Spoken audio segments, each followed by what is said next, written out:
Kelompok remaja ditangkap polisi setelah terlibat tawuran di Jalan Sunarna, Jembatan 3, Kelurahan Sukamulya, Kecamatan Sumatang Borang, Palembang menggunakan senjata tajam.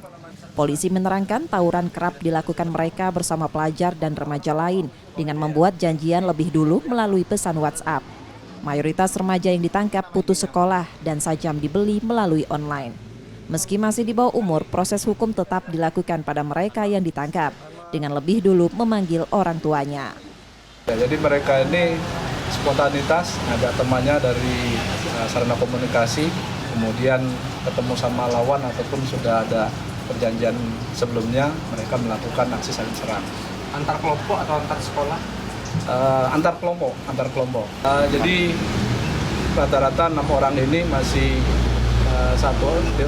satu orang yang sudah dewasa dan kebetulan putus sekolah, dia juga yang membawa senjata tajam, yang lainnya masih status pelajar semua. Kini mereka ditahan di tahanan Polsek Sako Palembang dan terancam hukuman 10 tahun penjara. Reski Oktora, Muklas Diferensial, Kompas TV, Palembang, Sumatera Selatan.